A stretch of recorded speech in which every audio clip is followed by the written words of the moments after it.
Well, I think to some extent, our current society has vastly lowered expectations. All the people making predictions before 1975 assumed we would continue to use more energy more cheaply as we had done for the previous 300 years. They would have made a perfectly decent flying car, except that they cost way the hell too much for anybody to buy during the Great Depression.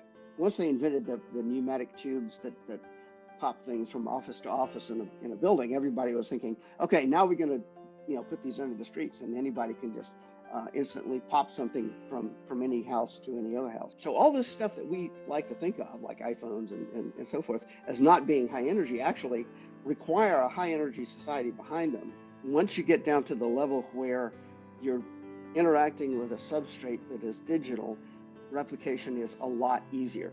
If you choke that, and you're getting closer to being a zero-sum society where if you get anything, you have to take it away from somebody else because there's only a fixed amount. You're not as productive a person for purposes of society and progress and wealth when you are in academia. I think what happened in the 60s and 70s was a perfect storm. For 50 years, we've done nothing, and people quit expecting it because we're not doing it. Josh, welcome to the show. I'm so excited to talk about your book, Where is My Flying Car? Before we get into the big question of where your flying car actually is, can we step back and give people a little bit of background on yourself and why you decided to write this book? Well, I'm a computer scientist originally, and I spent most of my life working in artificial intelligence, and then I realized that it wasn't really ingenious algorithms that we needed in artificial intelligence, but more powerful computers. So I moved over to processor design, and basically, you do that for a couple of decades and you burn out. So I retired and started writing books. And of course, I've always been a science fiction fan, but I can't write fiction to save my life. So I wrote about science. So it's nonfiction, but it sounds like science fiction. Um, and actually, I spent a lot of the intermediate time working on uh, some robotics and some nanotechnology. I was, involved with the leading names in the field of nanotechnology in the 90s, um, and so I had enough, background to just sit down and write a nanotechnology book, and that was easy. I said, okay, so and what turns out, if you're writing about something you know all that about, it's easy. If you're writing about something you don't know about, it's not so easy. So which is why it took me 4 times as long to write the flying car book, including buying an airplane, flying it, to see if it makes sense for people to have a flying car. Um, so uh, so anyway, I spent basically the last decade doing that. Um, but it's sort of from my original boyhood dreams as a science fiction reader. It's okay. I thought, by the 21st century we'd have this stuff, and we don't. Why? And so that's the background of the book.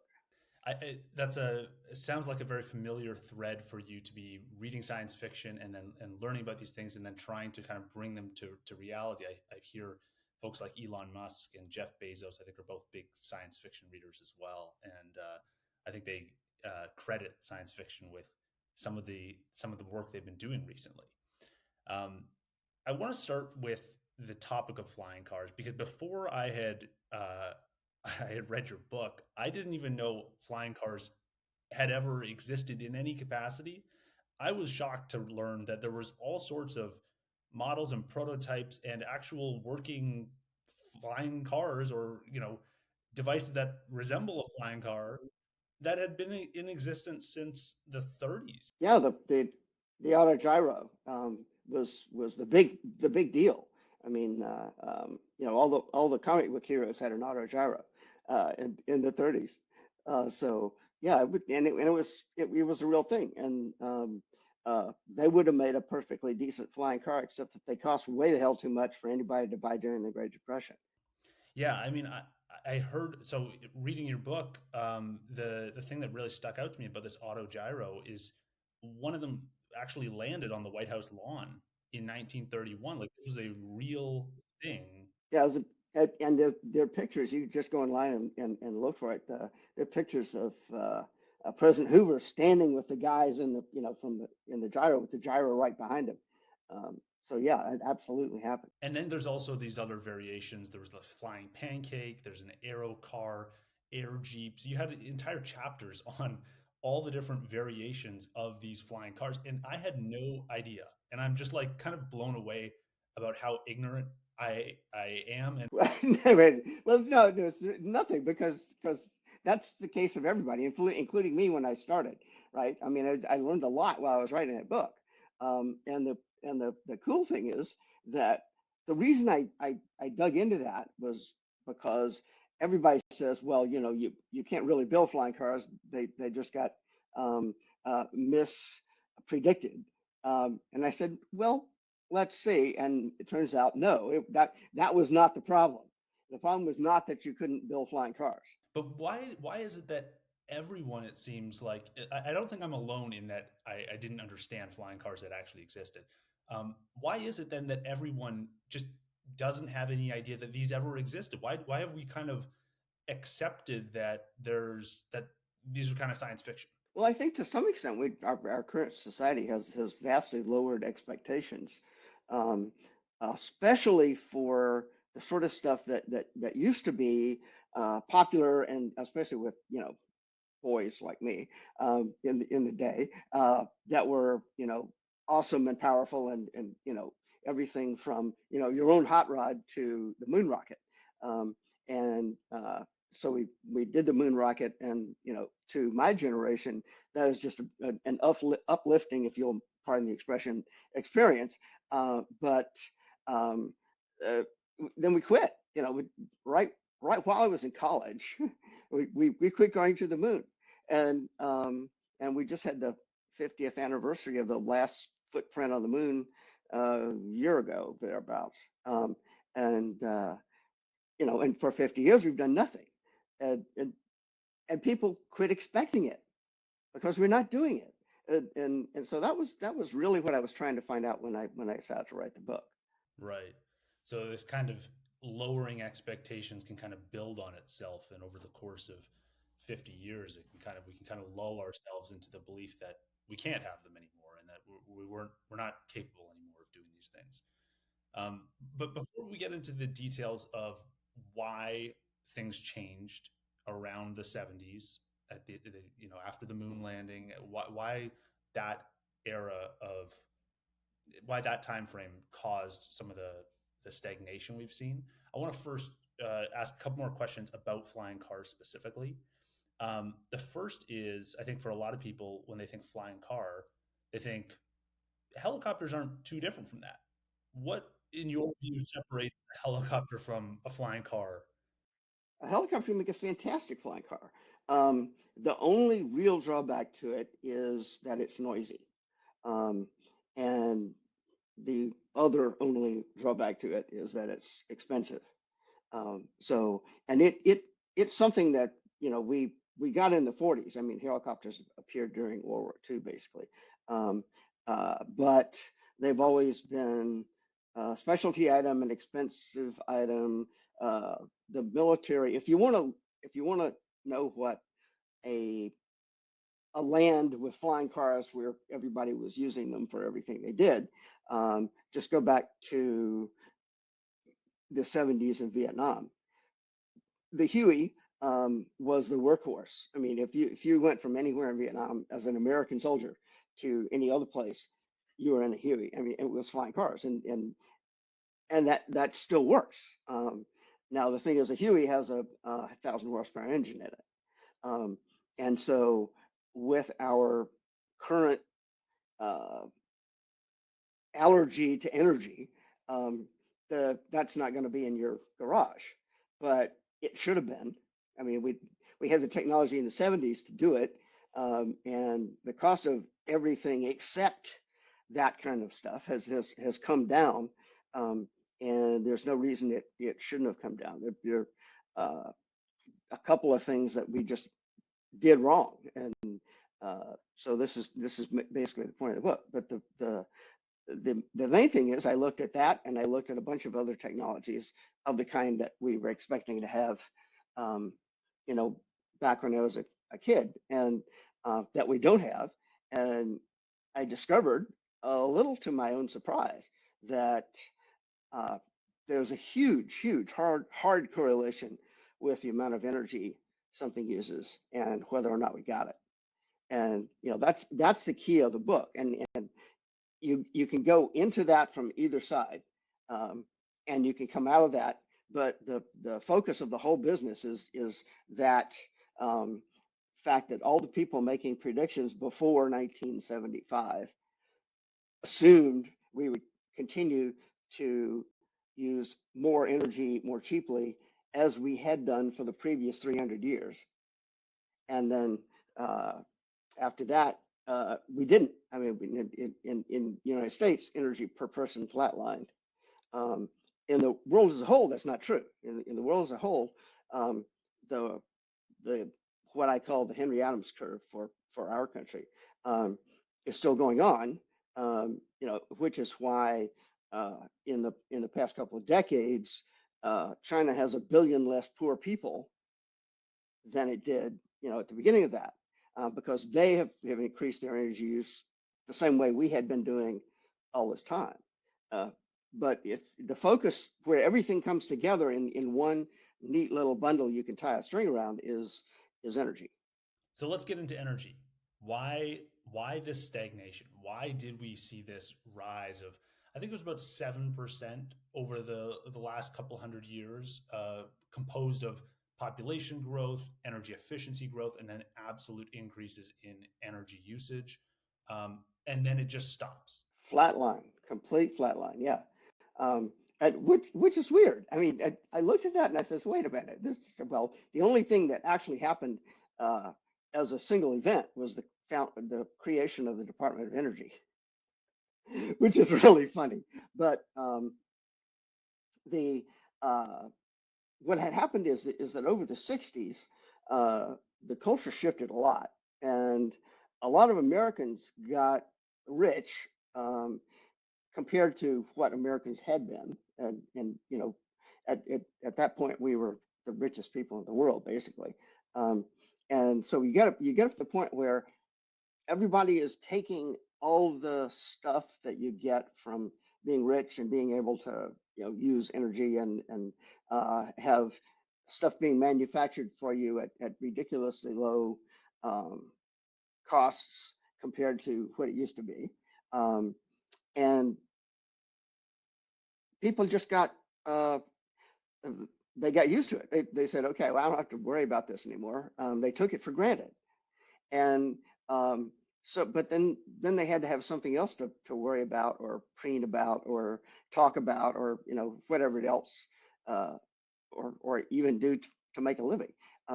So you got an explosion of lawyers and psychologists and uh, all sorts of people who uh, were not making things. And in many cases, those are good, right? I mean, like I've had doctors who saved my life, literally. So I'm not saying there's anything wrong with that. It's just the fact that people spread out. They kind of rose like smoke until they hit a ceiling, and then out they went, spreading out but not going any higher. And in a different book, I call that the glass ceiling for um, other pursuits, right? Uh, I think it was in relation to artificial intelligence, but and that one got broken. I mean, we went right through that one. But the as far as energy, no, we haven't. And so we're looking at a really nasty, almost atherosclerosis of the social mechanism where you get a perfect storm of regulatory crud, stopping people from doing things. I mean, okay, so people are scared of nuclear power, and there have been people who made a huge amount of political capital off of people being scared of nuclear power. Um, but at the same time, all the stuff they put in place is impeding people from using, say, geothermal. I mean, the permitting for a geothermal plant, which is about as clean as it's going to get, um, is almost as bad as a nuclear plant now. And it's just because we've allowed the regulation to grow and grow and crud and basically rust in the system, uh, or plaque in your arteries. And so that happened, and one of the reasons it happened is because uh, people took production for granted and uh, thought, okay, now we can go and do something else and make everything cleaner or make it safer or something else besides making it work.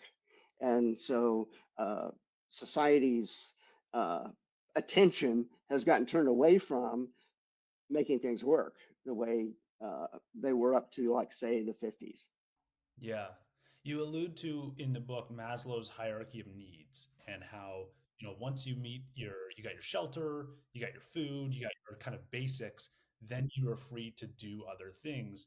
But when I look back at the history of the United States, you could argue people had their shelter 100 years, 100 years earlier. They had their food.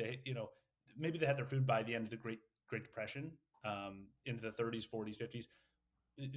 That was like you were no longer at risk of starvation. And basically, since then, no one's really been at risk of starvation in America. Why did it take until the 70s? Why this delay, or why this, like, what was it about that specific time frame that led to everyone at the same time deciding to go pursue other things and just taking production for granted? To some extent, I think the phase change actually happened in the 60s. Um, and you had a counterculture revolution. You had the hippies. You had folk music. People are more likely to listen to Janis Joplin than to Beethoven, right? I mean, the whole thing. And at the same time, the uh, I don't want to put too much uh, load on the feminist revolution, but that did happen. And one of the big reasons it happened was the pill. Okay. So there was a whole different um, set of pressures in society as to what people wanted. Um, and I mean, and the thing about the sexual revolution is that, guys go out and they do cool things to impress, other guys, but also to impress women. And if the women are available anyway, um, and all you had to do is strum a guitar, then your internal pressures to go out and be the fastest man in a rocket or something are less. Um, and and again, I don't want to put too much weight on that, but I did kind of grow up in that era, and so I at least have some idea where some of this stuff is coming from.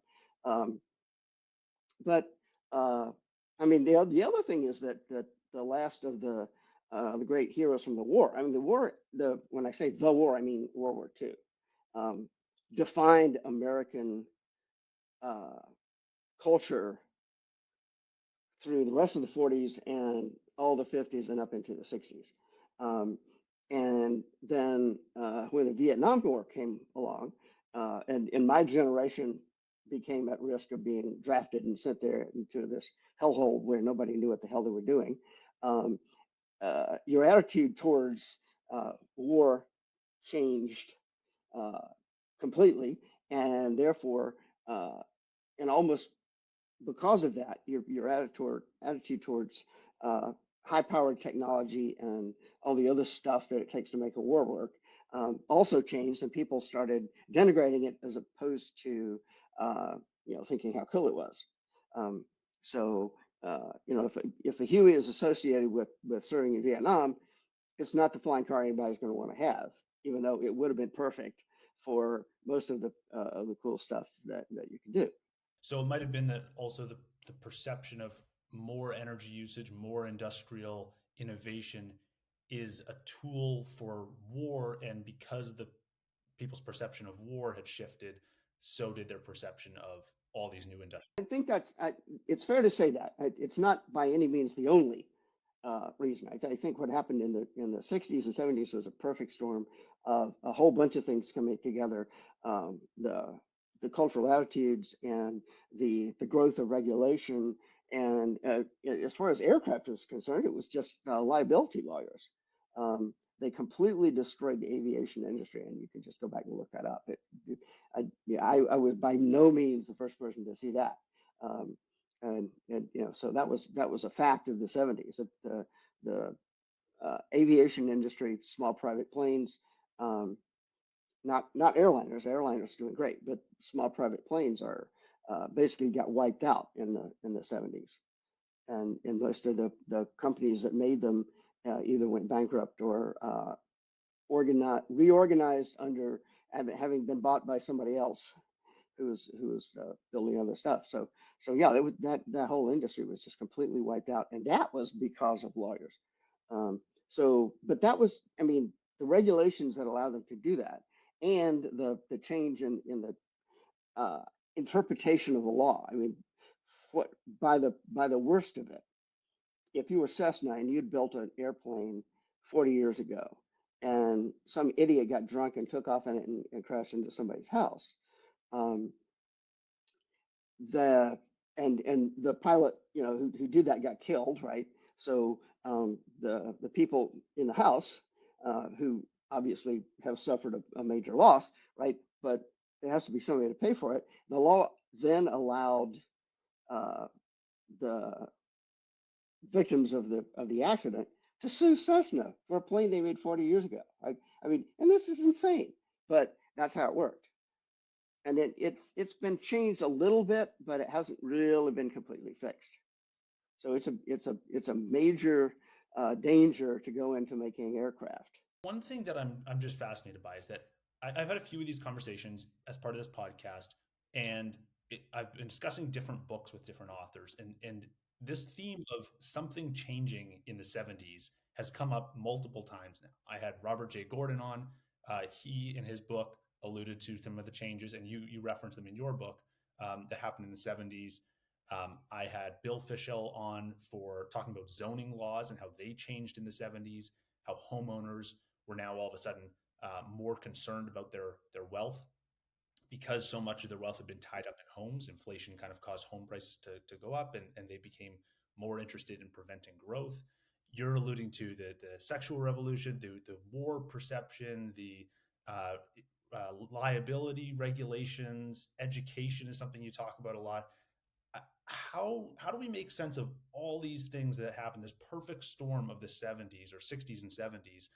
Is there one factor that we can point out that caused this perfect storm to exist, or did all of these individual things kind of independently come together? Because it just strikes me as odd that there's all this change happening and that we can't really draw it back to one specific factor. Yeah, I'm not really sure I can help you too much there because I tried to gather the threads together, and I can tell you where they all go. They all go to energy, but where they all come from is tangled web indeed. So it's pretty hard to and all I can say is that they did come together, and that was right about when they did it.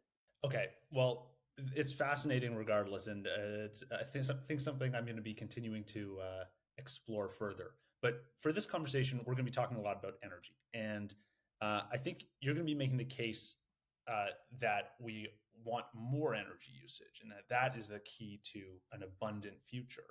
Before we do that, I just want to step back and I agree with that. First of all, I think that after reading your book, you've convinced me of that, but I want to steelman the opposite side of this argument first.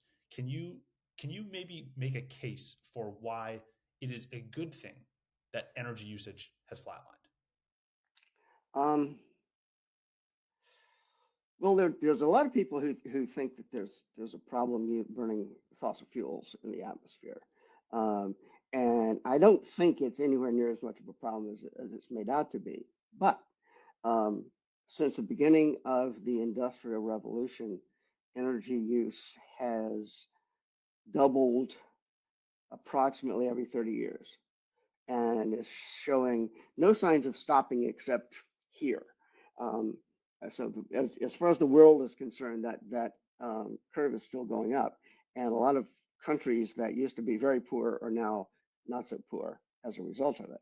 Um, but I mean, one of the major um, uh, inputs to the idea that energy was just bad in and of itself was environmental concern. Um, Again, I say I don't believe that, but I will tell you that um, by the time we get to be a Kardashev level one civilization in about 400 years at current growth rates, um, it will be completely unsustainable to get any significant fraction of our energy from burning fossil fuels. Even though right now I don't, it's not a big deal. Um, by the end of this century, much less 3 centuries later, it is going to become something that you have to worry about. So, uh, I mean, I claim, and I'll just stand here and on my pulpit and tell you that we have 1 century to figure out how to get our energy from something else. And it's not wind or solar or any other kind of collected uh, reflected solar in the Earth system, because once you start getting a significant amount of taking a significant amount of that energy, you're disrupting the environment even more than the fossil fuels do. So we're either going to have to go some kind of nuclear or get out into space and start collecting sunlight from somewhere besides the surface of the Earth. Uh, and there are plenty of other options. I mean, right now, if we drilled for um, geothermal, for example, uh, there's about 4 times as much energy as we use available, from that source. So that'll last us through the century, but not too much longer. Um, but it's a good stopgap measure. So is natural gas. Um, but again, you're either you're going to fail as a civilization, or you're going to find a source of energy that is orders of magnitude, literally, bigger than we use now. Okay, now let's flip this, and I'd love to hear you make the just high level case for why it is problematic that energy usage is flatlined and why it is so important that we continue to accelerate energy usage. Well, one of the things is simple. It's that when you flatline and you tend to uh, try to force energy efficiency, and forcing energy efficiency basically makes it harder to do anything you're trying to do. And having extra energy makes it easier to do whatever it is you're trying to do. And so it constrains the growth of the society compared to one without that constraint. Um, so you're cutting into growth and you're cutting into productivity. Um, and productivity is actually what makes you rich, because you have n million people, and each person produces X amount of stuff, and so you have X times n million stuff, and and I don't care how you divide it up, that's all you're going to get. So it's the productivity that allows a society as a whole to be rich. Um, so the next thing is productivity and energy is essential to productivity and almost everything else. Um, and so if you choke that, and you're getting closer to being a zero sum society where if you get anything, you have to take it away from somebody else because there's only a fixed amount. So if you can't continue creating new stuff and new energy and so forth, then you're getting close to a situation where the laws of evolution that allow for the evolution of cooperation, which is basically why we have any kind of morality in the first place, and don't just eat each other every chance we get. Um, we cooperate because it's possible to cooperate and get more than either one of us would have gotten, and so it's a positive sum game. But it's only a positive sum game that allows for uh, the evolution of cooperation, or in fact, the maintenance of that evolved cooperation, which we are pleased to call laws of religion and whatever. Um, and so to a large extent, I think the fact that society has become meaner and nastier over the past 50 years, uh, it can be traced right back to the energy flight line. Um, because it's getting harder to get something unless you take it away from somebody else. Is it right to think about energy as always having been the constraint on productivity and something that always will be the constraint? Like, is this the one variable that uh, all of this positive sum discussion revolves around? Like, if we don't have more energy, is it possible to have a positive sum society?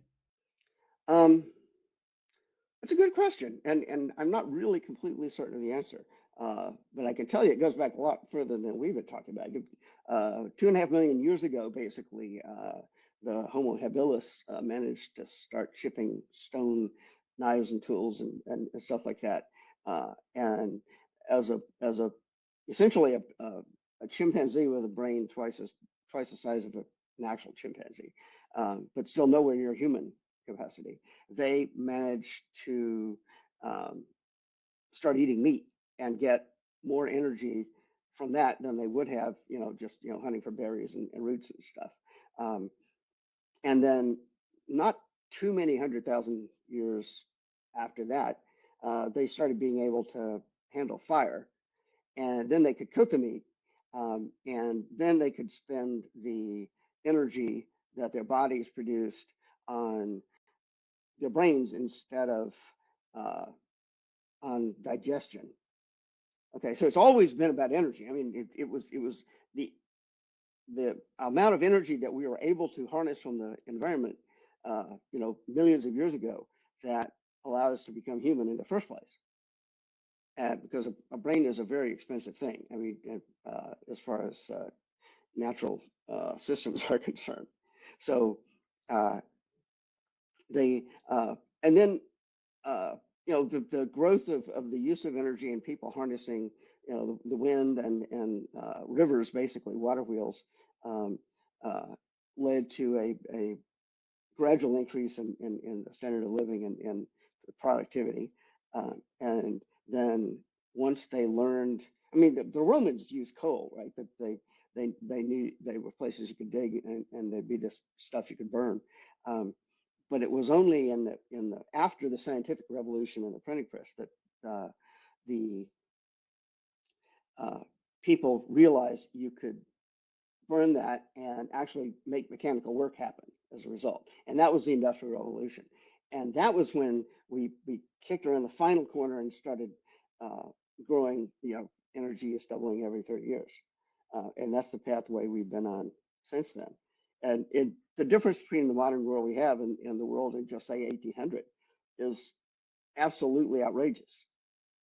Um, and so, okay, so without that energy, it's a lot harder to do this sort of stuff. And we take for granted a whole bunch of things.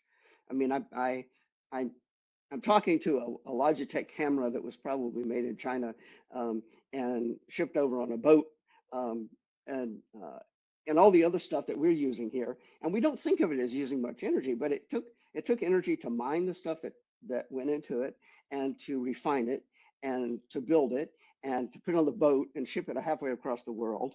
And so all this stuff that we like to think of, like iPhones and so forth, as not being high energy, actually require a high energy society behind them to make. Um, and I mean, and I can tell you the difference from personal experience. I mean, I grew up in rural Mississippi in the 60s. And you just didn't have anything. You went out and you picked up sticks and played with them. I mean, the sort of stuff that we have today is just mind-boggling compared to that.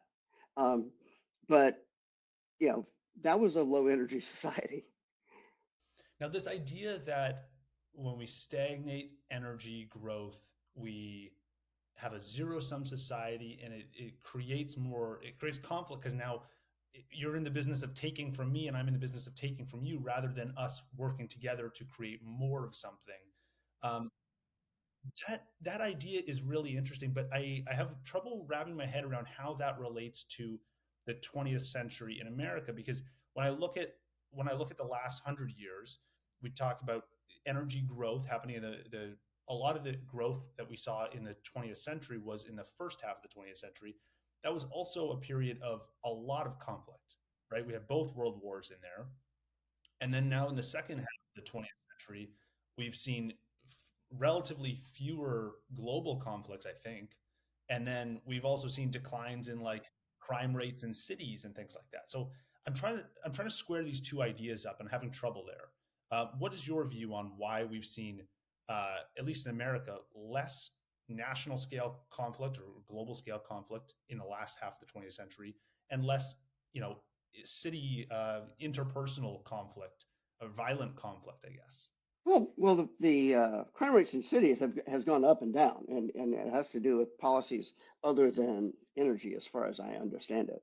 Um, but as far as big wars are concerned, um, it's my own personal belief that nuclear weapons are responsible for that because uh, people had gotten the notion, and especially if you looked at the cities in the across Europe where bombing raids had happened in World War II, um, and you imagine them happening with nuclear weapons instead of uh, just ordinary explosives, and then you imagine a world where there are ICBMs with nukes on them, where there's no way to stop that, incoming nuke from hitting you. The people in Washington D.C., for example, um, kind of realize, okay, we can't do a war where we just send the young kids out to shoot each other. If we get into a serious war, we're going to be on the block too.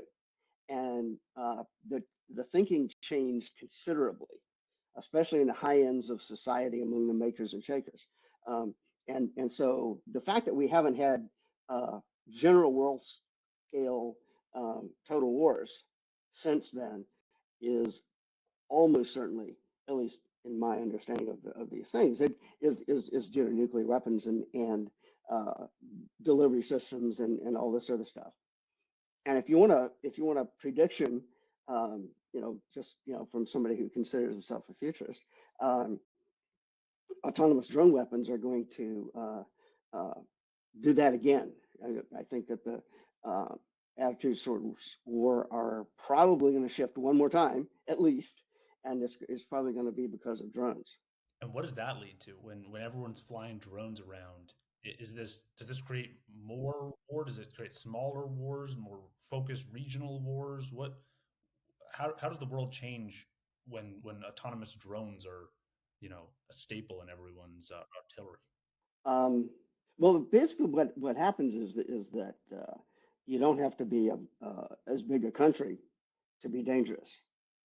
Okay, and with nuclear, there was a huge urge and effort to prevent countries from getting and using nukes, um, which, as you may remember, is why there's a war in Ukraine right now, because Ukraine had nukes, and we pressured them to give them up, promising we would defend them if the need be. And so, as usual, we didn't keep our promise very well. But the anyway, that's where the drones are actually being used right now. And they're fighting a country that's several times their size, and as far as I know, holding them off. I'm not really uh, up on the specifics of that conflict right now, but that's the kind of thing um, that it basically means you're going to have more and more people you better not cross because they could shoot you. There's so much to think about here. I feel like every time I ask you a question, I come up with like 10 new questions. There's a lot to think about. But your book was one of the most eye-opening books I've read, and it spurred on a lot of interesting new ideas in my head. So I hope listeners are getting a lot of that from this conversation too. Well, thank you very much. It was a great read. It was a ton of fun to go through, and it'll be one of those books I keep coming back to. But one thing I want to highlight here is something we haven't talked about much on this call, but something that was in your book is education and the role that has played. And so I believe there was a segment where, well, actually, in my conversation with Robert Gordon, he said one of the reasons that he believes growth has kind of tailed off since the 70s is that the number of people in post-secondary education, so people who are going through college after high school, has kind of flatlined around 40% or so. And I think in your book, you make the case that PhDs have tripled from, I think, the 60s to the 80s.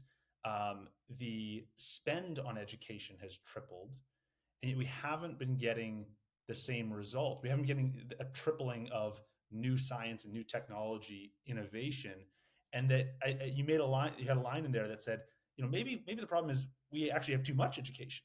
Maybe that's the problem. Maybe that is it's a different way to look at the education system. I can tell you again from personal experience. I was in academia from roughly well, when I went to college originally as a student, but so from roughly 1970 to the turn of the century, um, and I was pretty good at what I did, um, but what I did turned out to be getting grants from the government to, uh, write artificial intelligence programs, none of which ever did anything useful, and do new processors designs, um, which uh, the field as a whole that I was in, the small subfield of processors design, actually did turn out to do something useful. But uh, there was a whole bunch of research that uh, that didn't. And uh, I'm just as a matter of personal experience, I think that as as far as producing stuff that makes the world richer, uh, academia is not as good as business is, because you don't care as much about the bottom line. You don't care about whether what you're doing is useful, um, or whether it's something other people want, because you're playing to a very limited audience, and what you're trying to do is impress them with how smart you are. Um, and so when uh, you spend all your energy doing that kind of thing, it's great if you're the top 1% of the population or something. But if you're half the population, A, you're not at nearly as good at it as the 1% would have been, and B, you're taking a lot of effort and resources that could have been used for experimenting with real stuff and doing useful things for people. And so it's the ivory tower is an ivory tower, and it's not a factory. And so I completely believe from my own personal experience that you're not as productive a person for purposes of society and progress and wealth when you are in academia, just from, as I say, personal experience. Is this something that affects all levels of education? Like if you could redesign the education system in America or even globally, would would you have people go through high school or elementary school, or where at what point do you say, okay, time to leave the kind of ivory tower or the playground and start experimenting, start trying new things? Oh, absolutely, we should be trying new things. And one of the main reasons that academia is as bad as it is that it's way too much government funded right now. Um, if people were paying for education, you get a lot more useful education.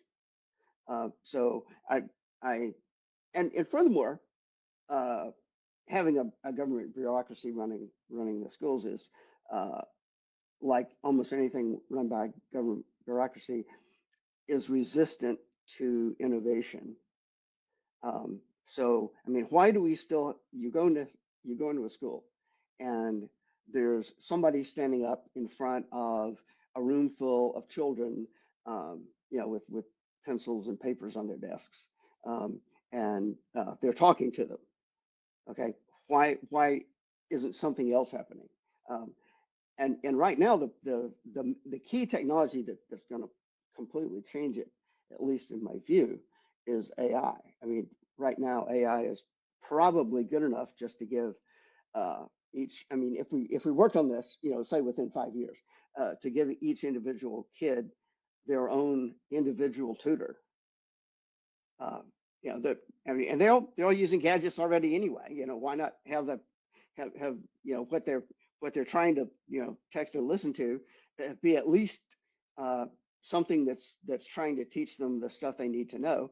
Um, and basically, there's a lot of people that the only thing they really need to get out of school is reading, writing, and arithmetic. Um, and once you've got that, and you like something, you can read about it, and you can go. And the world is completely full of good sources of information. Um, you could make quite a decent education just watching YouTube videos now, if you had somebody to tell you the right ones to watch, um, like this.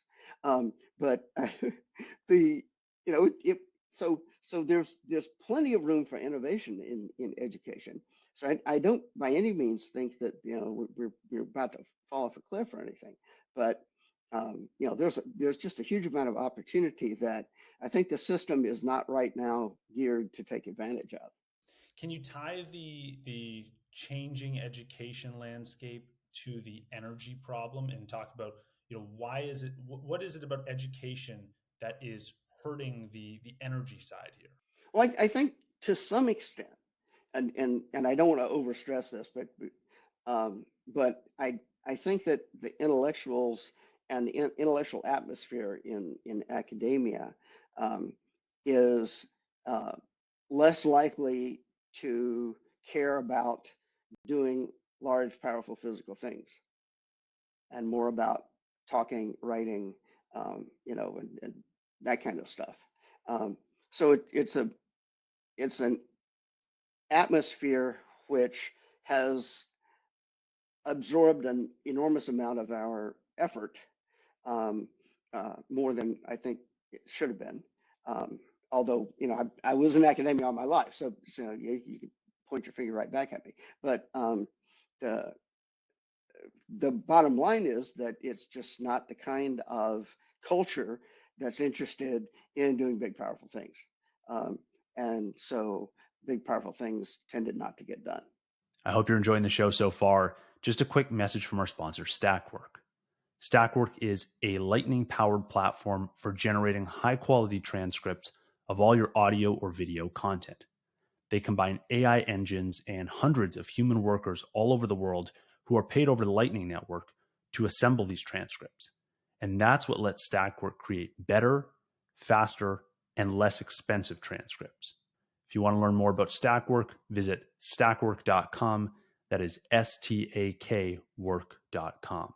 And you mentioned in your book, there's a section on nanotechnology and some of the powers and the political positioning that caused some of the advances that people had come up with to maybe not get commercialized or not continue to get funding.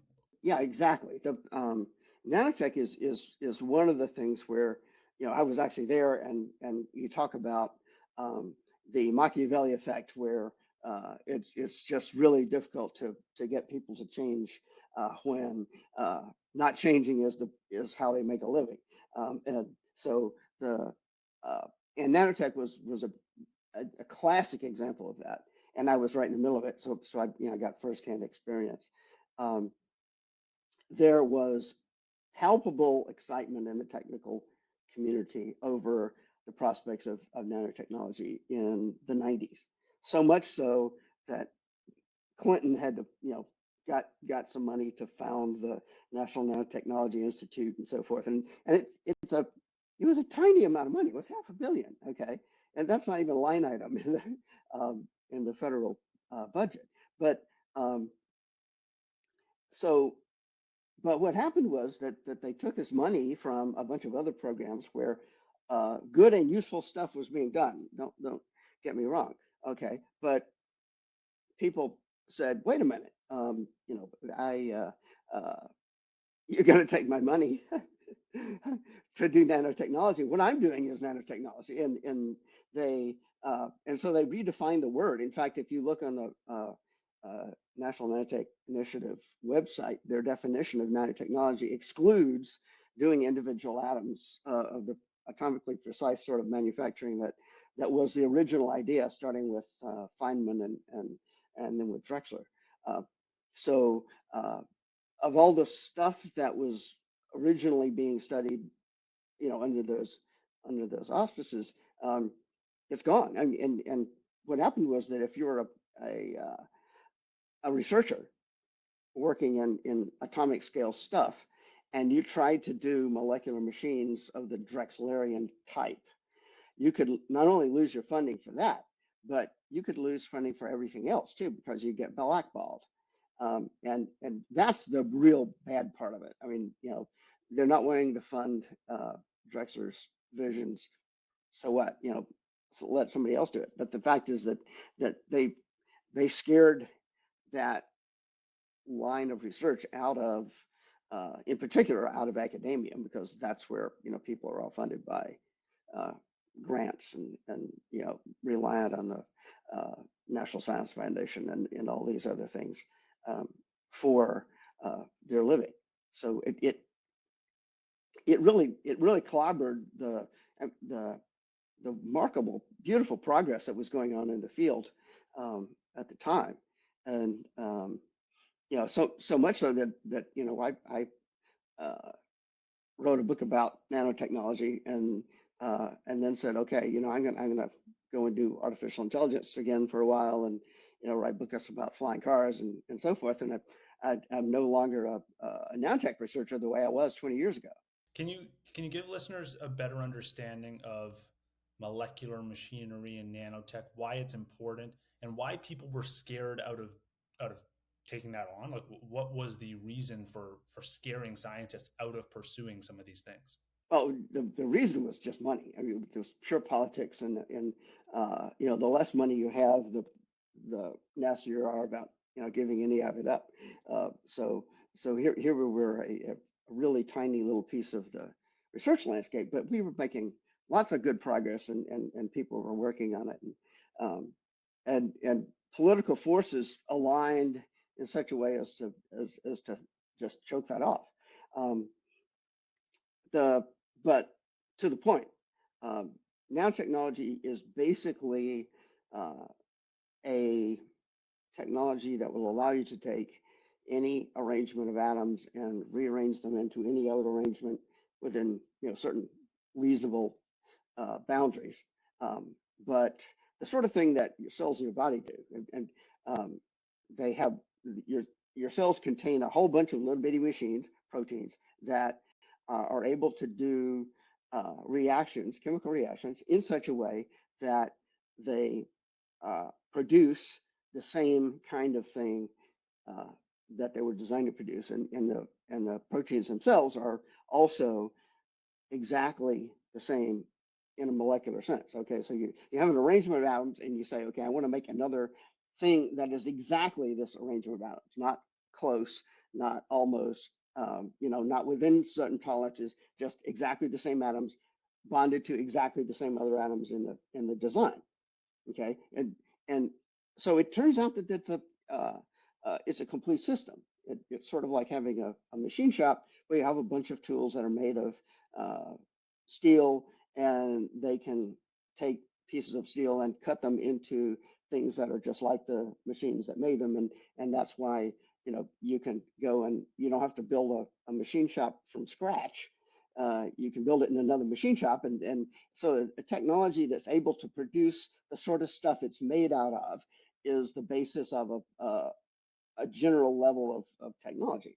And so when you get to the point of having these molecularly, atomically precise machines, um, we have been able to show essentially that you could use them to build more machines like themselves, and you have something that is in many ways similar to the way life works, except that it could be a million times as fast and 1,000 times as powerful, um, because you're using machine concepts, and you're working with pieces of diamond and not pieces of meat. So we have factories that can build other factories. We have humans that can build other humans. Why is it important that we have this atomically precise nano scale replicating ability? Why is it so important that it has to be this really super small thing? Um, well, yeah, there's two big ideas in there, and the replicating system is one of them. And people were talking about, making robotic factories that made robots and all this stuff since the 50s. Um, and that's a very powerful idea. But the other thing is that when you're doing a replication like that, and this is the reason life works at the molecular scale, matter is digital. Okay, you have an atom, and it's a given element, or it's not. Okay, so it's like trying to write a self-replicating program in a computer more than trying to make a self-replicating machine out of, say, concrete or even metal, because uh, once you get down to the level where you're interacting with a substrate that is digital, replication is a lot easier. Okay, I mean, you can sit down and write a self-replicating program in a few lines, right? Right, building a self-replicating machine in, uh, hand-sized technology is almost impossible. And so I mean, you have to have essentially a whole industrial base just to produce the parts that make something like this robot arm I'm sitting in front of. And this robot arm could not possibly make another robot arm like itself, except in conjunction with thousands of other things and milling machines and lathes and battery factories and all this sort of stuff. Whereas a molecular machine that can just take an atom and put it here and an atom and put it there, and it's more complicated than that. But that's the idea. Um, it's like making a house uh, out of Legos. Um, your blocks are either together or they're not, if you did it right. And so the it building a machine that can build a copy of itself is a lot easier in a digital domain. And when you're working with matter, you get to digital when you get to atomic. And what is the benefit if we have these self-replicating machines everywhere? Does this just mean like immediately overnight we can just rebuild all of our infrastructure, all of our crumbling highways, all of the things that need maintenance and need upgrades, and we can rebuild the beautiful architecture of 500 years ago that we're no longer able to create?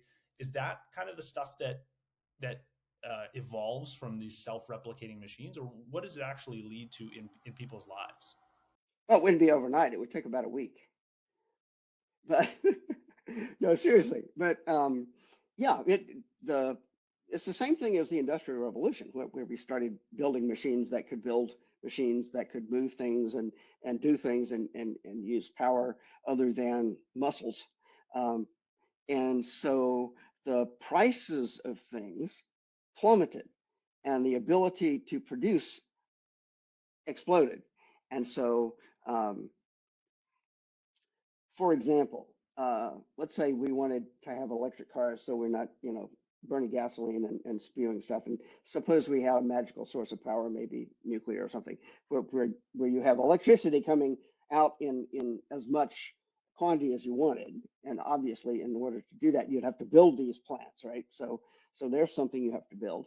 Um, but we don't know how to make batteries that are really good enough, and they're heavy and lots of and they blow up and explode and catch fire and stuff. So there's something you'd rather have uh, than a battery to power your electric car. Well, of course, what you could do is simply you run transmitting wires underneath all the highways and you feed them and transmit power to the car as it goes along. No battery necessary. But that's a lot of stuff to build.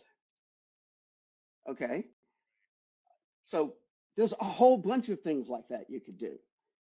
That basically there's just all these limits on what we can do now that we're trying to beat with uh, overly complex current day bulk technology that just wouldn't be there if we had the ability to build that kind of thing, um, and within some reasonable range of prices.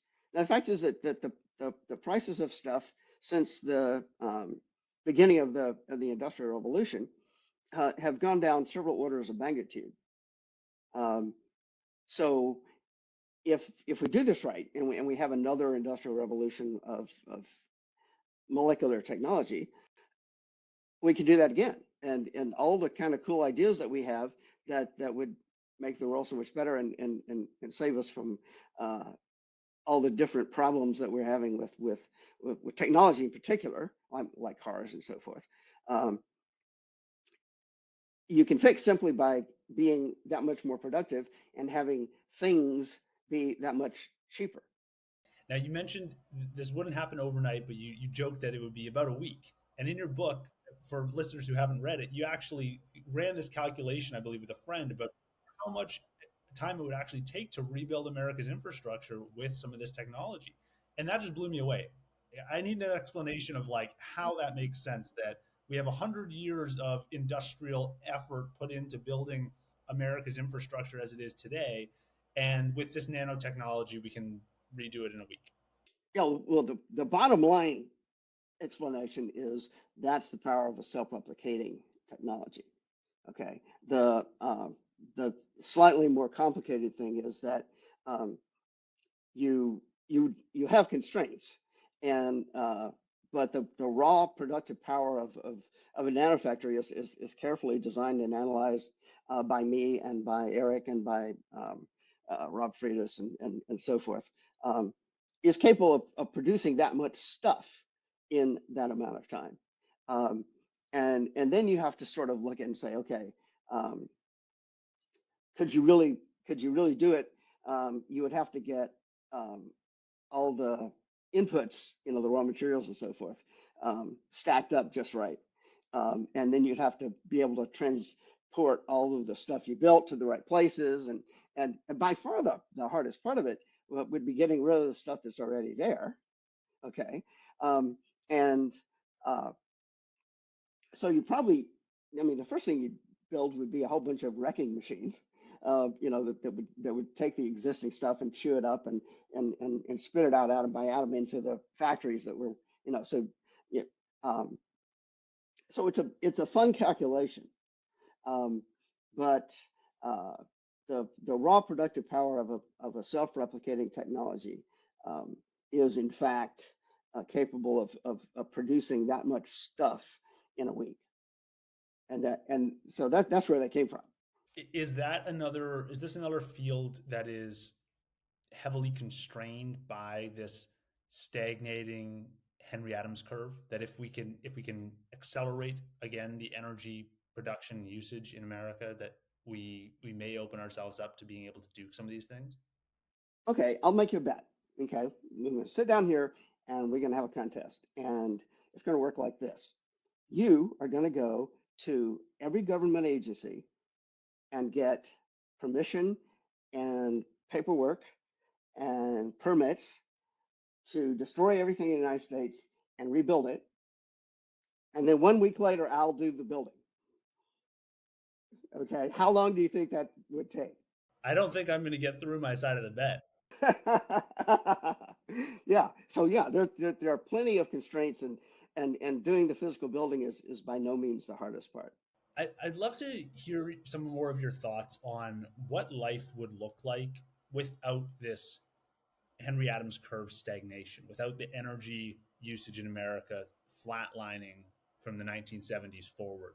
You mentioned a couple times in your book that maybe everyone's income would be 4 times higher. That's kind of a number you put there in your book.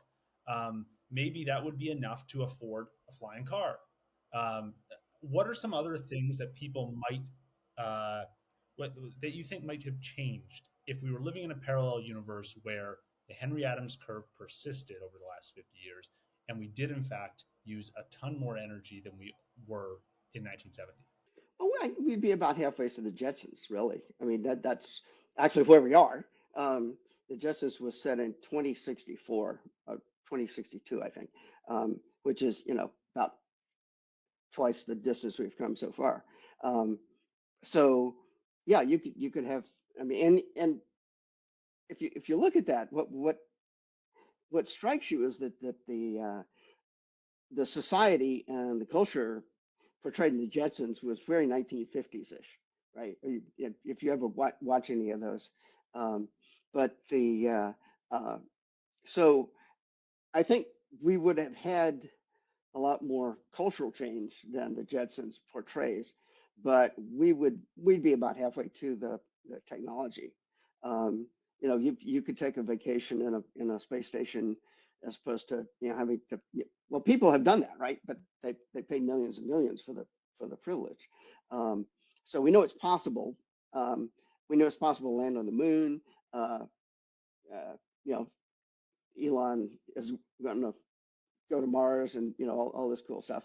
Um, there'll be some more of that. I think there would be more infrastructure that allowed people to live comfortably in places like Canada or Tahiti or wherever. Um, and uh, I mean we'd be building islands and floating cities. Um, you'd have a lot more options, not only where to live or how to live. Um,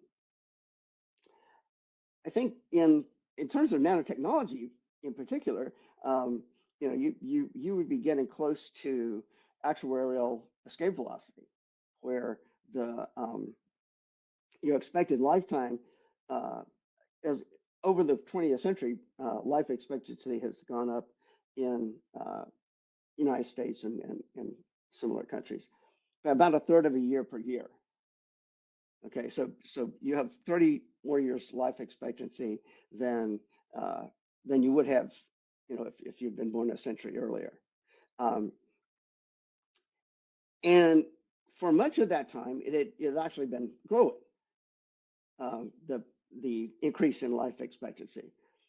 So it's pretty obvious that if that were to continue, you get to some point where life expectancy increased by a year every year, and you're home free. That's wild. In a world where everyone has, like, let's look at the Jetsons, right? They have these robots helping them out doing chores. If I have robots doing everything for me, the first thought that comes into my mind is what do I do anymore? What's my purpose? Is that, how do you think about that as it pertains to the growth of technology and energy usage? If we really do achieve what the Jetsons have, what role will humans play? What will we do from 9 to 5? Well, and in the Jetsons, basically, you had something that looked kind of like, like I said, the 50s society.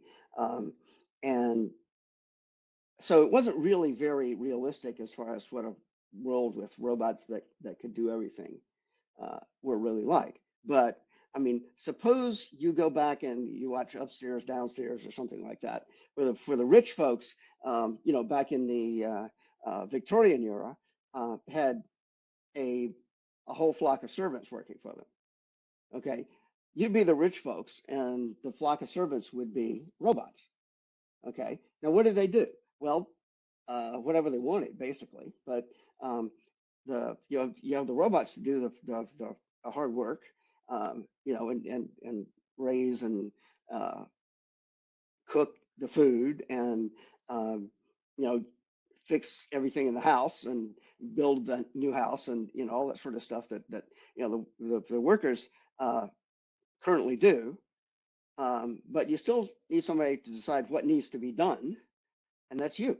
And so, but for all the people who were the servants in the previous example that were physically doing all this labor, they then now have other jobs that are not cleaning dishes and They get to be bosses, of themselves because you can get something that looks like a decent usable robot for up in the millions nowadays. Um, but again, we're looking at orders of magnitude drop in the costs of high tech. Um, and in fact, with nanotechnology, a robot that was the size and shape of a human and was as strong as a human uh, could could weigh like 1 pound. I mean, the materials are that much stronger, um, and the motors are that much smaller. And although in my latest report on it, I carefully put in batteries not included.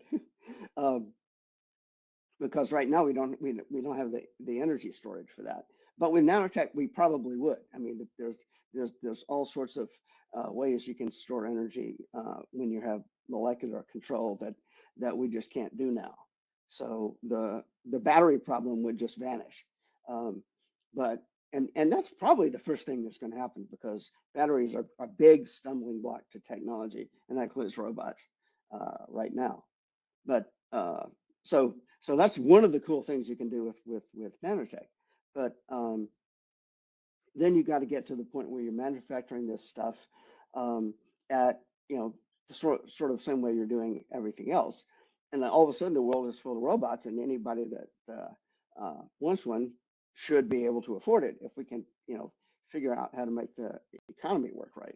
Yeah, if I have a robot that can, as an example, drive people around, and maybe it's just a driverless car, maybe it doesn't have to be a human shape, but if it could drive people around and earn money for me, then now I have this self-fulfilling loop where I can just keep buying more robots and keep spending money on them, and they can keep earning me more money. Where does that all stop? How does that that seems like it just goes on forever, and next thing you know, it's a world full of robots, and we got a couple of humans that are pulling all the levers. Well, the thing is, if that's it, you're going to have to have some customers, right? And so you have to have people that want to go places. Um, and again, that's what they do. The people turn into the bosses, and the laborers turn into robots. Um, and so this is a kind of cool world that everybody gets to do that. Um, and this is one of the reasons that we need to have a working education system because people need to understand what they need to know to do that kind of thing. Um, and uh, I'm not sure anybody actually even knows what they're going to have to know, but there's there's lots of how should we say excitement lies ahead in our next episode. Do you think it's a problem that we have so many people focused on doing work that may end up being automated and so few people building science and technology products? I imagine it feels like reading your book that there may be a shift underway here where the industries of the future depend on having a deep understanding of science and technology and maybe don't rely on some of the things that people are trained to do today. Oh, it's been going on all this time. I mean, uh, look at what you do today, and what everybody else does today. Just to take a quick uh, essay of the population, um, and then compare it to what everybody did 300 years ago. And almost none of what people do now is what they used to do back then. I mean, uh, before the Industrial Revolution, 90% of the people had to be farmers just to so there was enough uh, food to feed them and the gunsmiths and the silversmiths and the uh, writers of books and that kind of stuff. So basically, almost everybody was a farmer, and that's a hard life, especially without machines. Um, so uh, you could have talked to one of them and told them, the kind of machines that we would have and the kind of gadgets that we would have and all this sort of stuff. And or more specifically, talk to them about the machines that we currently have, but they hadn't dreamed of, that would make their lives much easier. Okay, that did all the things like tractors and whatnot that they had to do as farmers. Um, and they could just turn right around and say, well, what will the people do? Well, the first thing people do is invent new jobs and other ways to be useful and to be seen as being useful, or get your self-respect or whatever it is that you want. Uh, and so that's actually what the future is going to look like. Is going to be people finding new things to do and then using the technology that we're able to come up with to do them. I'm more thinking about like, can we use education to be a leading indicator and catalyze more exploration of science and technology rather than saying, let's rather than waiting until we invent something new that's going to disrupt a bunch of jobs and then going back to all those people and saying, oh, hey, by the way, your job's now obsolete and now we got to train you to do something new. I haven't really sat down and thought about it in just that way. But I do believe that one thing is that as as time goes on and our intellectual technology, like we're using right now, gets better and better, people will be able to make better, more informed decisions, even though it certainly doesn't seem like it right now. And But I think in the long run, yeah, we get better at designing and uh, using our technology of thought, um, and design and science and that kind of thing. And so the the bottom line is going to be that people are going to get better at designing the new stuff themselves. Okay, so if you have a nano factory in your house, um, for one thing, you're going to have an AI that's going to know the greater details, and so you don't say, all right, I need a car and I have to design every single atom in the car, right? You couldn't do that. Nobody could do that. Um, but you use the same sort of techniques. I mean, we ran into that problem when I was in computer design. The computers started getting more and more complex to the point that no human being could actually design one. But as we went along, we wrote design software that took up the low end and made the easy decisions so you could make the hard ones, um, and just and handle all the detail, uh, and so the software for doing processor design grew up with the processors. And I think that's going to happen with physical goods as well, especially once everybody gets a um, desktop 3D printer that can print absolutely anything. Um, then you can't um, design absolutely anything, uh, because there's just too much to know.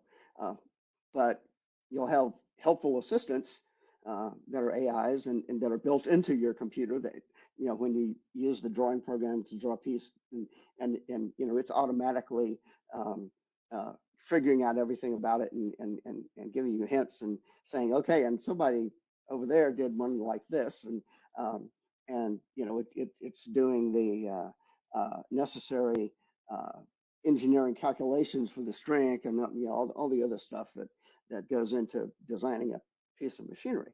Um, but that's just going to be there. One thing that you said that was really interesting is that you think decision making is going to improve. And to me, that's almost running counter to a history where there's just been examples all throughout human history of human nature is full of mistakes and biases and bad decisions. And why do you think that the technology of whether it's AI or some other future technology, why do you think that is going to enable better decisions and not just amplifying our existing biases and tendencies that we have today? Well, to some extent, that's just what I hope it's going to do. But I think I can see a way that it can happen, and AI is going to be part of it. But just plain computer technology has been part of it. We're able to talk to more people about more things um, more easily, and imagine being somebody in Homer's day in ancient Greece, where essentially nobody could read and write. The great epics had to be verbally repeated to be retained. Well, um, that's a big filter. Nowadays we don't have the filter, but and to some extent we're going to need it because there's just way too much information out there. So just to help us stay afloat, we're gonna have to get more and more intelligent assistants, and somebody's going to found a company that's actually run by an AI at some point, um, probably sooner rather than later. But it's going to happen this century, and if they get that right, then that company is going to start making more money than companies run by people. Um, and then suppose most of the economy is companies that are in fact AIs because they work better. And somebody's going to say, wait a minute, why can't we put that in government as well?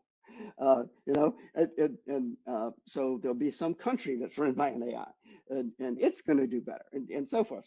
So you can at least imagine a path to the evolution of good decision making, uh, ultimately taking over. And uh, we're no saints, we're no angels, and we're no geniuses, but um, uh, look what we came from. I mean, we ultimately did evolve some kind of intelligence, and so I just hope it hasn't stopped, and I don't think it has. I mean, I think we're actually on the edge of a greater takeoff as far as that's concerned. What what do cities look like in your view of the future? I mean, we've talked about all these underlying technologies that could transform the way people live, from whether nanotech or AI or some other transportation revolution, flying cars. Like, what? How do you think that cities will change in response to this? Will because in the last 100 years we've really seen a mass migration all over the world into cities from rural areas. Will this continue? Yeah, well, because people used to be farmers, and and they were needed, and so and now only 2% of the population is farmers, or at least in the United States it is. So you're uh, you're looking for jobs, right? So what you need to do is understand whether it's worth packing all these people into a city, especially if you had enough energy, right? Um, if you have a flying car, you can get places as quickly from being spread out and so forth. And so when the automobile became a big deal during the 20th century in America, particularly, people flowed out to the suburbs, and it only when you have this energy um, hate to, to to not to put too fine a point on it. The people just uh, they're so into having less energy and all this sort of stuff, and then they they come back into cities and so forth. Well, the cities, I mean, some cities are fun, and sometimes cities are fun, and they're fun for some kind of people. But uh, I live out in the middle of nowhere in a small community where I have like 4 blocks of houses, but otherwise quiet, far away, no streetlights, um, and no sirens, and no nothing, and it's uh, it's nice. I mean, that's what I chose to retire to. If I had a flying car, I could uh, have as much opportunity to do things in a city as I needed to. But if instead of rebuilding the highway system, what you built was a national package transmission architecture, like they always thought they were going to be when they once they invented the pneumatic tubes that pop things from office to office in a building, everybody was thinking, okay, now we're going to put these under the streets, and anybody can just instantly pop something from any house to any other house and so forth. Well, we've gotten something like that, only it uses trucks. And so I don't have to go shopping. Uh, I I love being in a bookstore, but I don't have to be in a bookstore because I can uh, hear about a book and pick up my Kindle and be reading it in under a minute. And so I don't have to go somewhere to do that. And the same thing with Amazon. I don't have to go somewhere to do most of my shopping. Um, and so uh, once you get an infrastructure that is capable of providing the services and goods that people go to cities to be able to get, you won't need the cities. Um, and then you have to, then you need to decide, uh, what kind of communities they're going to have and where the houses are going to be and all this sort of stuff. But with the amount of technology that we're going to have by, say, the end of the century, um, you can just decide whichever one of those you want. I mean, you can actually, live in a Jetsons like, skyscraper and on what's essentially a penthouse and go anywhere you want in your flying car. And so the city is no longer necessary. The city is there to make it uh, easier and quicker to get from point A to point B inside the city. If you can get from point A to point B and there's as much stuff you want to do within the same amount of travel time, and it's time that makes the difference, then the city isn't necessary. On the other hand, some people like it, so I'm sure there will always be cities. When you talk about pneumatic tubes, it brings up an idea of this is something that Elon Musk has been working on with his boring company, which is essentially just slinging cars underground in kind of tube-like structures. And he seems to have been quite opposed to the idea of flying cars and more in favor of tunneling to allow cars to go underground. Why are you excited about flying cars and is there a place for both of those?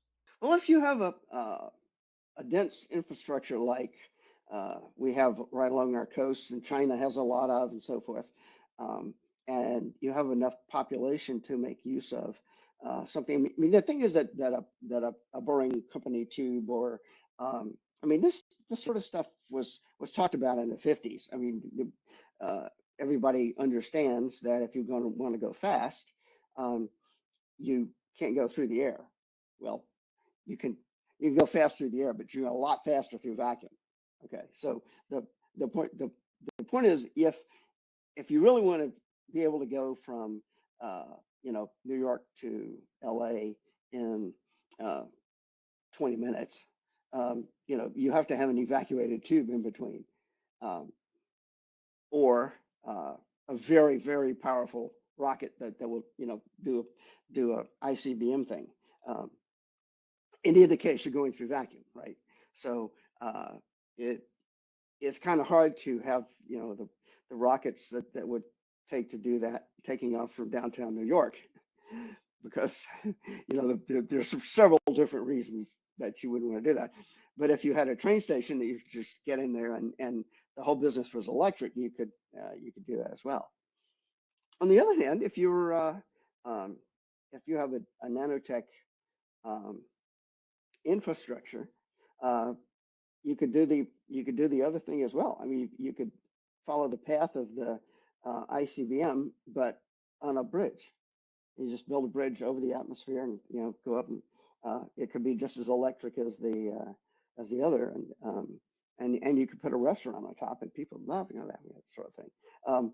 So and you could use them to launch spaceships and all sorts of other cool stuff. So in the long run, we're probably going to build superstructure over the planet where we're using actual vacuumless space rather than having to drill a long, long tube and then pump the air out. Uh, and I just sort of feel that makes more sense to me. But I mean, for one thing, there's uh, there's geology. If you drill a tunnel from New York to San Francisco, um, the plates are sliding and the crust is moving and mountains are being formed and all sorts of stuff. So you can't just drill a tube. You have to build a fairly complicated thing in there to around the tube to have it be able to adjust for what the Earth is doing if you're going to do one that long. Um, and by the time you do that, uh, you could have bought everybody a flying car. These are all really inspiring ideas of the future, and I love hearing them. I want to make sure we don't lose track of the fact that we're still on this flat Henry Adams curve and that we're years we haven't changed our energy output. How do we get that to reaccelerate? What changes can we do today to get back to the future that we were promised or we thought we were capable of? Well, I think basically the culture has to change back a little bit. Um, and one of the things you can do is simply point out this is part of our problem, and energy per se is not a bad thing; it's a good thing. And there are plenty of ways of producing energy that do not involve the end of humanity and all that sort of thing. And so there's a whole bunch of technical education that needs to go on, and people need to say, okay, yeah, let's kind of get back on the ball. And to some extent, I'm pleased to be able to note that since I did write the book, um, I've seen other people, with the same basic idea, uh, and I think there may be something of a shift. Um, I don't know how big it is or anything like that because you're correct. I tend to see my own end of it and people who are interested in my own end of it and all that sort of stuff to talk about it. But it's I'm nowhere near as pessimistic about our being able to come out of this as I was, say, even just 5 years ago. What makes you optimistic? Well, I mean, there's not in my book, but other books, right? And there's a conversation, and people are at least beginning to understand that we lost something. Uh, and having the 50th anniversary of the last man on the moon um, uh, was one thing that happened, and people started looking back and saying, well, why didn't we? What happened there? And so that kind of a birthday, uh, so to speak, is something that can allow people to take stock and reassess. Are we going in the right direction? And it's just I talk to enough people who agree with me that yeah we are we have made a bad turn, but we have the capability um, of making the other turn and getting back on the ball. And I mean, and there are other things involved as well. I mean, we are no longer sitting completely on top of the world. There are other countries that we don't control who uh, don't want to follow us down into the into the pit. So and you can talk about anyone you want, but like I say, the outside of the Western countries, uh, there is plenty of energy increase. I mean, the overall world is still doubling its energy use every 30 years. So if we just sit here, we'll get left behind. Sometimes progress requires, a level of pain and a level of reflection to go, okay, we need a different strategy. We need to think about this differently. We need to approach this in a different way. I think this is true on like a human level and probably true at a national or kind of a global level. Is there a way to get sustainable progress without having these moments where we look back at the last 50 years and go, man, we didn't do any of the cool stuff we thought we'd do? Like, can we make progress without having the big setbacks that we have experienced in the last 50 years? I don't think so. I mean, it's the human condition. That's how we work. Um, and so, I mean, even as an individual who, we like to think of ourselves as having a coherent mind and consciousness and following a path and doing what we want, or at least trying to do what we want and all this sort of stuff. Um, if you look carefully at that, and to some extent I have because of my studies in artificial intelligence, we're nothing like that. We think we are, but it's much of an illusion. We have all these different things in our minds that want to do different things, and there's a sort of an internal mental politics going on between all your various uh, agents in your mind. And you know, if you manage to sit on them right and get them to cooperate, then you can do cool stuff. But um, uh, I don't for a moment think that's possible with the entire human population. Um, I think that we're doing about as well as we could, um, and you know, let's see if we can't use what we got and turn it back around and uh, you know, go to the moon. I think there's this the pain and reflection and progress thing I mentioned. I think that's it might be a Tony Robbins quote or someone like that. Is like I think it's pain and reflection equals progress. And along those lines, I also wonder, have we experienced enough of the pain and and have we reflected enough on the troubles that the things that led us to this situation over the last 50 years, um, to catalyze more progress? Because it seems to me that we still have most of our hierarchy of needs met in America. Sure, we can say that we don't have the flying cars and the cool technology we thought we would, but people are generally doing pretty well. Life expectancy is pretty long. Quality of life's pretty good. So I wonder, have we really experienced the hardship that might be necessary to step back and go, okay, we really need a change here? No, we haven't. I mean, basically, uh, the a lot, as you say, uh, most Americans are quite well off, comfortable, and so forth compared to, you know, even their great grandfathers.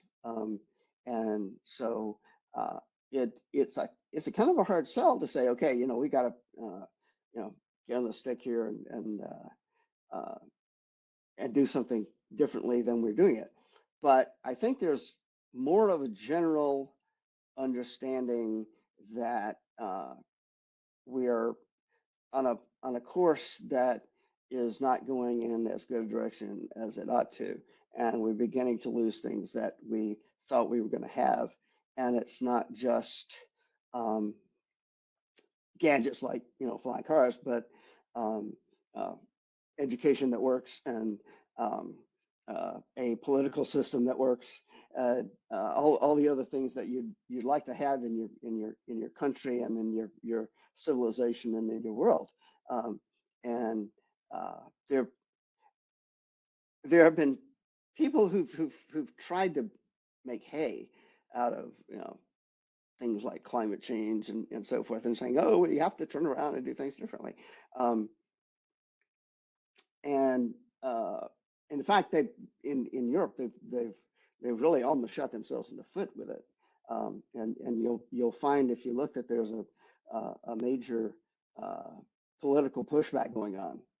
Uh, so you can't just make up a problem and have everybody turn around and say, "Oh, we got to fix this," blah blah blah blah, because uh, ultimately people will realize that a lot of what you're doing was for their own benefit and not yours.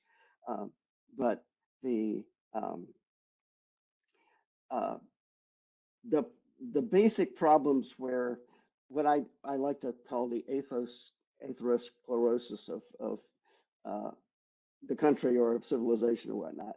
Um, People are beginning to understand some things that we thought we had licked are you know, rotting out and not working right and so forth in various parts of society. Um, and so people of goodwill who are interested in making the world a better place, and there are lots of them, uh, are are in some cases coming to realize that these are some of the problems that we need to fix. Um, and as I was saying before, I think that we have within our grasp better decision making technologies than we have ever had, um, if we, you know, are smart enough to actually sit down and use them. Now, one other point I want to bring up, this is from a conversation I had with Jeffrey West on his book Scale. And we were talking about the scale and growth of cities and organisms, and the topic of open-ended growth came up. And I believe Jeffrey, the way he phrased it was that uh, open-ended growth is possible, but it comes at a cost. And in his view, the cost was that society will move faster and faster and faster, and that people may not be ready to deal with that change. Do you think there's a concerning element of continuing to accelerate growth in whether it's energy usage or just technology in general, where people start to feel like life is moving faster and faster and they're unable to keep up, and getting some level of, I don't know, anxiety or some cause for concern from that? Maybe you're talking to a guy who's retired. So, uh, I'm having a lot of fun not doing much, but for the world as a whole, um, I would I would just come at it a completely different direction. I think that um, the human race has to start expanding in space, uh, and not just trying to cram more stuff into less time. So we need to go faster, but we need to go physically faster, to get off the planet. Um, and in the long run, this planet's toast anyway. So, if we want to continue as a species, we can, you know, we need to do that. And so, uh, I would say that the thing that is really best for human thriving and culture is what we had in America, 100 years ago, which is a frontier. People go out there, and um, it's it's a non-zero sum environment because you can go out there and make things and not have to take them away from other people, uh, and so forth. And there's just uh, so much more resources and room and energy and so forth in the solar system as a whole, that that that ought to keep us busy for 1,000 years or so, and then we can start going to the stars. But uh, the the notion that everything has to be here um, is problematic, if only because at some point we're going to pave the planet over with humanity, and it's going to be a zero sum society purely in physical space, uh, because it's only land is a non-renewable resource, and there's only so much of it. Um, and so I think that the technology to do that, and to actually have a serious expansion into space is probably a century away. But we have to start working towards it. And to begin with, we have to get nanotechnology, because it's going to solve so many of the problems we have right now, including our energy ones. Um, and then you're going to have to be able to build uh, not only many, many more, but and bigger, but cheaper machines. And you're going to need machines like that to be able to live in environments that uh, are not Earth. But, although I think in the coming century you're going to see a lot of stuff in the oceans, because that's where all the room is right now. Okay, now on a final note, everyone listening to this podcast is coming from different backgrounds. Not everyone is going to be coming from this through the angle of inventing nanotechnology, or building some new technology and being an innovator necessarily. What is your message for listeners and anyone really that is interested in getting back on the Henry Adams curve, getting back to a positive sum society, and getting the flying cars? What's your final message to them of what they can do, action steps they can take to get closer towards that future? Well, what I would say is just do it. I mean, if you know what you want, and that is what you want, you uh, just do whatever you can come up with.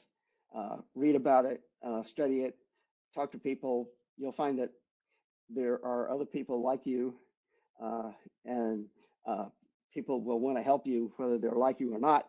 Um, and the so especially if you're a student, or somebody who's getting started, and picking out a way to go and what to study and what to ultimately do. Um, I can't tell you what to do because the kinds of things that you can do or that we will need you to do are haven't been invented yet. Um, but so have a direction rather than a specific goal. Um, and but just keep a stiff upper lip and say, okay, yeah, we're trying to uh, make a world that uh, we can be proud of, and that so that maybe in another century people look back and say, oh wow, that was a great time to be alive because we were whatever it is that you're doing. Well, that's a great note to end this show on. Thank you so much for taking the time to chat for a couple hours today, and thank you so much for writing your book. Well, thank you.